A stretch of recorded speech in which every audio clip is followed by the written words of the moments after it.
Bilemezsin neler gördüm, ne düğümler çözdüm.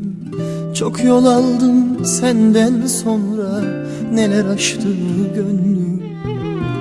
Bilemezsin neler gördüm, ne düğümler çözdüm.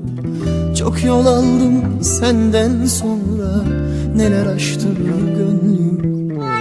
Her şeye çözüm bulsam da kalbim hala senin sanki. Aşkın bende çıkmaz sokak, çözülmeyen düğüm gibi. Her şeye çözüm bulsam da kalbim hala senin sanki. Aşkın bende çıkmaz sokak, çözülmeyen düğüm gibi. Sesini duymayı özledim, elini tutmayı özledim.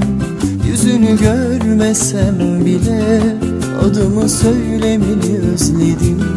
Sesini duymayı özledim, elini tutmayı özledim.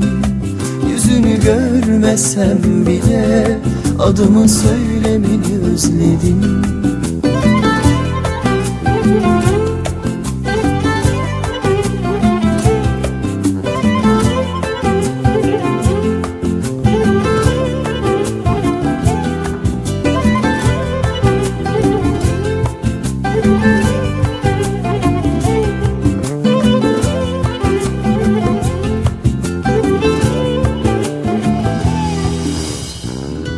Bilemezsin neler gördüm, ne dağları deldim. Çok zor oldu senden sonra, neler aştı kalbim. Bilemezsin neler gördüm, ne dağları deldim. Çok zor oldu senden sonra, neler aştı kalbim.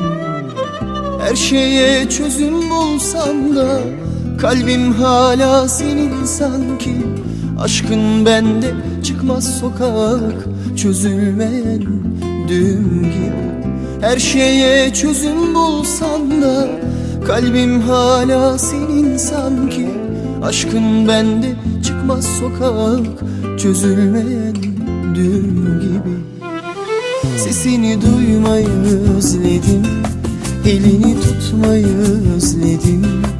Yüzünü görmesem bile adımı söylemeni özledim.